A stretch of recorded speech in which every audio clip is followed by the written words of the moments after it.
이 컨텐츠는 시청각 장애인 등 모두가 즐길 수 있도록 접근성 요소를 고려하여 제작했습니다.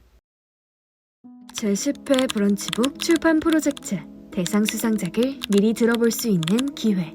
2022년 발표된 영광의 대상 수상작. 책으로 완성되기 전에 원작 그대로 들려드리면 어떨까라는 생각이 들어 이렇게 찾아왔습니다. 6명의 작가님이 직접 읽어주는 브런치북. 지금 바로 들으러 가시죠. 저는 대한민국에서 가장 쉽게 쓴 민법책의 저자 수연 작가입니다. 우리 가족은 어디서부터 잘못된 것일까? 브런치북을 쓴 작가 골디락스입니다. 저는 새로운 시대의 디자인을 쓴 우디 작가라고 합니다. 제10회 브런치북 출판 프로젝트에서 대상을 수상한 원작, 대한민국에서 가장 쉽게 쓴 민법책을 바탕으로 만들어졌습니다. 브런치 스토리에서 원작을 확인해보세요. 이 책은 민법을 처음 공부하는 사람이 가볍게 읽을 수 있는 인문 교양서입니다. 새로운 인문학 지식에 갈증을 느끼는 모든 분들께 추천드립니다. 관계란 참 흥미롭습니다. 하나의 관계도 어느 관점에서 바라보느냐에 따라 다양한 이름표를 붙일 수 있기 때문입니다. 예를 들어 대학 선후배 사이로 만났다가 연인으로 발전한 두 사람을 떠올려 봅시다. 제일 먼저 떠오르는 이름표는 남자친구, 여자친구이지만 상황에 따라서는 남자, 여자, 선배, 후배 같은 이름표를 사용하기도 합니다. 민사사건도 마찬가지입니다. 분명 하나의 사건인데 어느 관점에서 바라보느냐에 따라 다양한 이름표를 붙일 수 있죠. 혹시 인스타그램이라는 소셜미디어에 대해 알고 있나요? 인스타그램에는 해시태그가 곧 게시물의 이름표입니다. 하나의 사진에도 여러 개의 해시태그를 붙일 수도 있고 어떤 해시태그를 붙이느냐에 따라 비슷해 보이는 사진이 전혀 다른 느낌을 주기도 하죠. 예를 들어 제주도 백사장을 배경으로 찍은 사진에 샵 서귀포, 샵 백사장, 샵 천연기념물, 샵 자연보호 같은 해시태그가 달린 경우와 샵 제주도, 샵 데이트, 샵 맛집, 샵 럽스타그램 같은 해시태그가 달린 경우는 전혀 다른 이야기가 됩니다. 민사사건도 마찬가지입니다. 주어진 사건을 어느 관점으로 끌고 가느냐에 따라 검토할 내용이 달라지고 심지어 전혀 다른 결론에 도달하기도 합니다. 그래서 민사사건을 검토할 때에는 사건에 가장 잘 어울리는 해시태그를 찾는 일이 매우 중요합니다. 나머지 이야기는 브런치 스토리에서 만나보실 수 있습니다. 제10회 브런치북 출판 프로젝트에서 대상을 수상한 원작, 우리 가족은 어디서부터 잘못된 걸까를 바탕으로 만들어졌습니다. 브런치 스토리에서 원작을 확인해보세요. 제가 가족과의 갈등을 겪으면서 어떻게 하면 우리 가족과 마음속으로 화해하고 잘 지낼 수 있을까에 대해서 생각하면서 쓴 글입니다. 가족과의 갈등이 있는 사람뿐만 아니라 사람 관계에서 갈등이 있으신 분들이 읽으면 좋을 것 같습니다. 받아들임이란 단어에서는 말랑말랑한 느낌이 난다. 쫀득쫀득 맛있는 말랑카우처럼 달콤하고 부드러운 맛이 날 것 같다.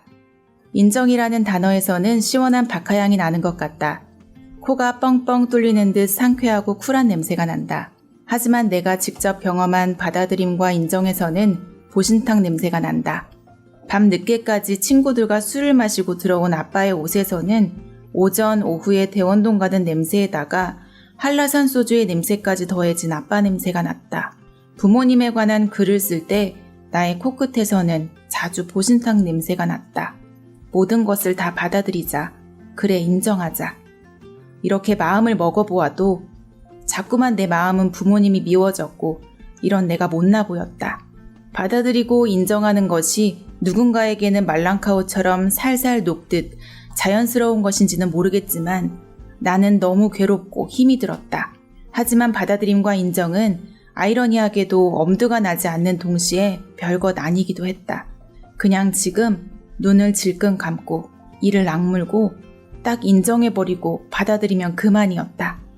누가 조금만 도와줬으면 내 인생이 편해질 텐데, 과거로 돌아간다면 더 나아질 수 있을 텐데, 이런 생각이 간절하지만 불행히도 나에게는 정서적으로 기댈 가족도 없고 과거로 돌아갈 수도 없다. 나라는 사람은 완벽하지 않다. 하지만 완벽한 사람은 없다. 저마다 상처와 아픔을 가지고 살아갈 뿐이다. 나에게 주어진 상처는 이런 모습일 뿐이다. 내 모습 그대로를 받아들이고 나만 살 수 있는 그런 삶을 살아갈 것이다. 나머지 이야기는 브런치 스토리에서 만나보실 수 있습니다. 제10회 브런치북 출판 프로젝트에서 대상을 수상한 원작 새로운 시대의 디자인을 바탕으로 만들어졌습니다.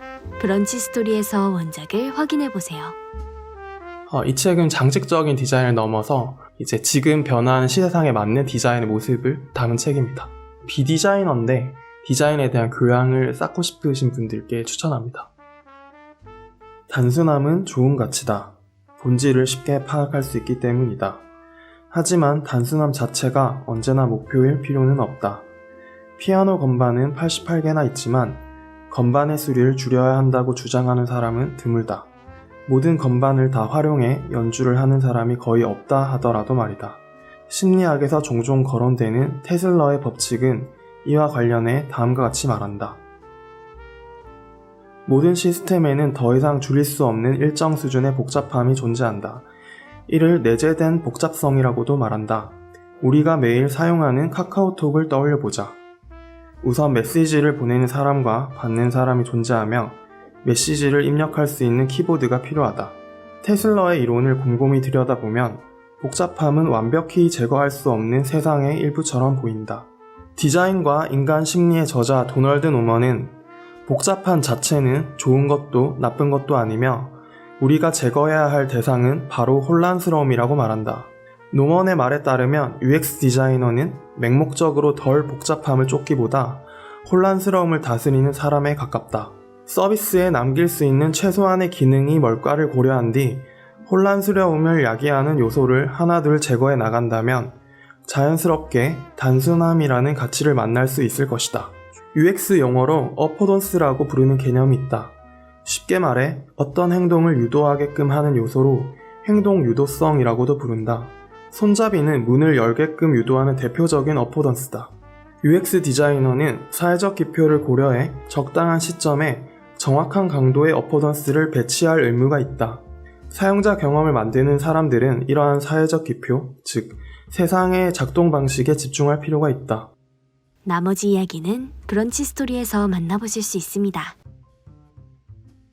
2023년 여름 제10회 브런치북 출판 프로젝트 대상 수상작이 책으로 출간될 예정입니다. 브런치 스토리에서 더 많은 이야기와 수상작을 만나보세요.